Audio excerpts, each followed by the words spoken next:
Hey, what's going on? My name's Andre LaRoe. I'm a Brooklyn-based visual artist, and today I'm here to talk to you about headshots. How people judge you on the internet before meeting you. How do you take a good one? Let's find out. I have 11 tips for you. 10 and then a little bonus one. So let's get going. Today I'm going to teach you about how to take your own headshot at home, whether that's indoors or outdoors. Let's push cameras to the side for a minute. Push posing, lighting, let's just talk about preparation. I have a couple tips for you that will help you not only prepare to take a good headshot this time, but take a great photo again and again. Because you're gonna change a lot over time, maybe change careers, change looks, and you wanna keep that thing accurate. Before I jump into specifics, let's talk about headshots in general. Like I joked before, your goal in a headshot is to provide a potential employer with a face before they ever meet you. Your headshot is your emissary. It comes before you, setting a tone. It can establish a tone of joy, seriousness, professionalism, creativity, or whatever you're going for. Now, with no further ado, here are my 11 tips for taking a great headshot. Tip 1, 5 days before you plan on taking your photos, start to get a little bit more sleep. I'm a person who chronically doesn't get a lot of sleep, but I'll tell you that you need to get around 7 or more for 4 or 5 days ahead of time, because it'll surprise you how much exhaustion and stress when your headshot's getting taken. And not only that, but not getting enough sleep will make you more impatient. It makes you less likely to sit for the time necessary to get a great photo. You don't want to be running on empty. Number 2, drink plenty of water in the days leading up to the photo shoot. Like stress, dehydration shows up in your face and your photos too. So make sure you stay hydrated. Tip 3, spend a little time reviewing photos of yourself and identify the ones that you gravitate to. What makes those successful? Have some fun with this, but try to avoid a few things to make sure you're getting this exercise down pat. Number 1, don't incorporate photos of yourself in large groups. It's important for you to be able to see what you look like, and in a large group, you're often seeing at a weird angle or someone's body's cutting you off, so just avoid those together. For headshots, dating profiles, anything. Try your best to isolate you. This is your center stage. Number 2, keep your expectations realistic. It's important to be able to look at photos of yourself and honestly talk about what you look like. One way that headshots derail quickly is when folks have unrealistic expectations of how they look. Keep in mind that the goal with these headshots is to give a realistic version of yourself, not a fake one. It might be helpful here to give you an example of what I'm talking about. As someone who doesn't have very big eyes, when I take photos and smile too much, it can be hard for you to see my eyes. And eye contact is super important in your headshots. It's how you establish trust between the subject and the viewer, yourself and your potential employer. So for me, I know I want photos of myself that while I'm smiling, you can still see clearly that I have eye contact. The balance can be tricky, but doing this research ahead of time will help you come prepared, like anything else, to take a great photo that day. Speaking of that, the main components for a great headshot are eye contact, a warm facial expression, good hair texture, and being dressed appropriately. All these lend to my point about looking realistic and help you build trust with the viewer. This is tip 4. This tip is for folks who might have a hard time finding photos of themselves they like. If that's the case, go on social media, ideally professional sites like LinkedIn, or websites for people that you respect or aspire to be like. Identify what it is about their portraits, their headshots that you gravitate to. Is it their facial expression, their outfit? Do they look proud or confident because they're sitting? Is there something about the lighting that's catching your attention? All of that will help you make decisions about how you want to kind of dress and prepare your own headshot. Tip 5, decide what you're going to wear. We've all seen that high school video that says grays and blues are best for getting a job, and that's true. However, knowing your color is important. If you're a person who already wears makeup and knows what undertones are, I wouldn't worry about this section. Feel free to jump down. But if you are someone who does not know what undertones are, like I did not previously, I would tell you that they are the best indicator to decide what colors look best for you in a headshot and in life. So how do you figure out your undertones? Check your veins. If you look at your veins and they appear to be a little greenish, you may have warm undertones. If you see that they're a little bluish or purplish in hue, they're closer, maybe you have a little of a cool undertone. If you're having a hard time telling, your undertone might be neutral. Warm undertones look good in reds, yellows, golds, and warmer earth tones like brown or sand. Cool undertones look good in blues, purples, silver, and cooler earth tones like gray. Neutral tones can wear almost anything, but my advice is to avoid black, white, or anything with a crazy pattern or super bright color in your headshot, because that can be distracting.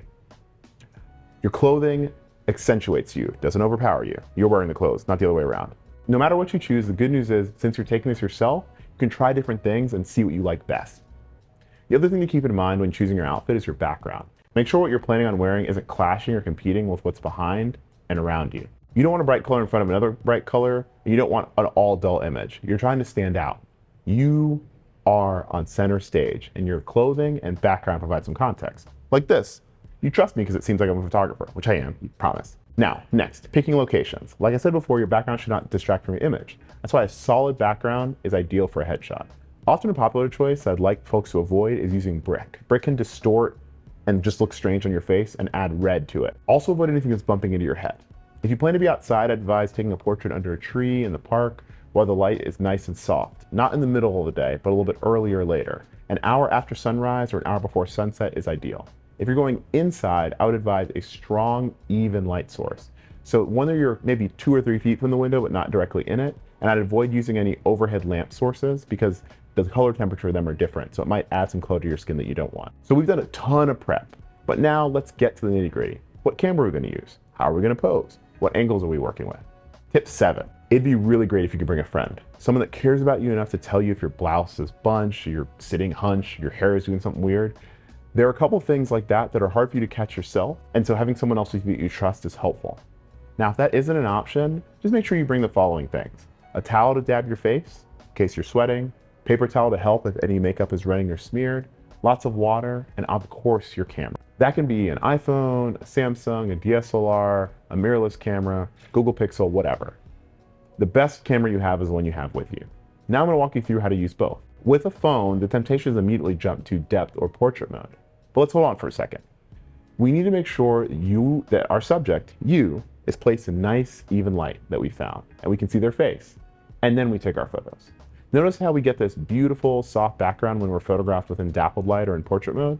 This is the equivalent of using a lower aperture number on a camera. So you pick up a DSLR or a mirrorless camera, try to use an aperture of 3.5 or so to take a portrait, or when using depth mode on a phone. This gives you just a little bit more distance. Also separate your subject from your background. Next, tip 8. Your goal here is to be the star of the image. So when you're posing, make sure that the way you're framing the photo, that your shoulders aren't the edges of the image, but there's a little bit of space on both sides for your shoulders as well as your head.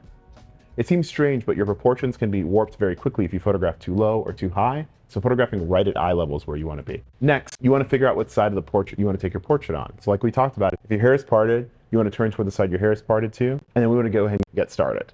So how can you take it? If you're by yourself, use a self-timer. In this case, generally, self-timers have options of 10 and 3 seconds. Use 10 until you're comfortable enough with 3 to make sure that you have enough time to settle yourself, take a deep breath, and pose how you feel great. If you don't have to use self-timer because you have a friend there, take some photos of them and let them take some photos of you. And then take time, self-timer or with a friend, to review the images so that you can get a better idea of how you're looking. You should not rush through this. This is a process that should take you at least an hour, probably closer to 2. But the difference between a good headshot, a mediocre one, and a bad one is often just the time it takes to get through it. Do not rush. Tip 10, be patient. Try lots of different poses, facial expressions. Take this as an opportunity to do a little fun self-study.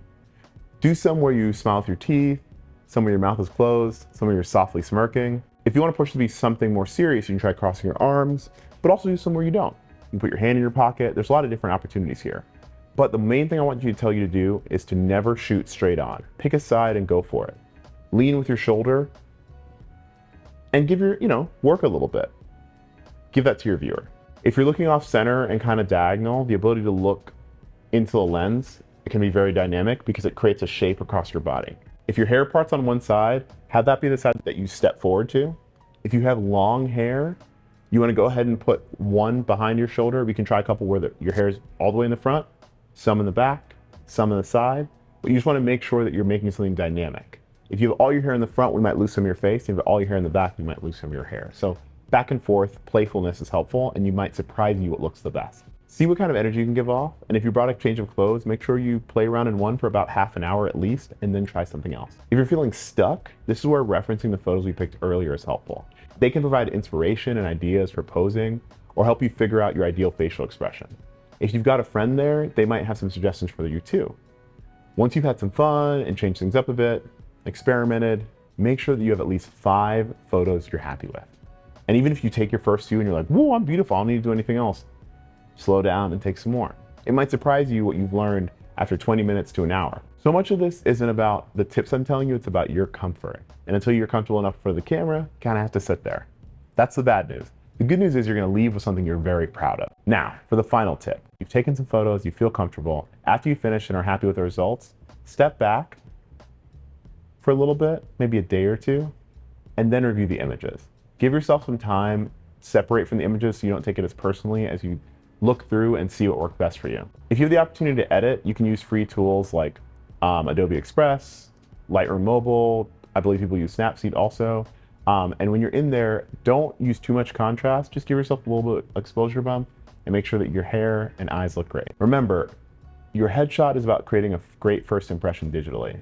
And there's no reason to be your toughest critic. You can always take them again, but this is about your first opportunity to take a great one. So be patient, kind with yourself, get soft, even light, charge your camera, drink some water, get some sleep. And lastly, as Darian said, take a deep breath. I'm so excited to see the images you're gonna take. I'm sure they'll be amazing, and I hope you're proud of them. Thanks.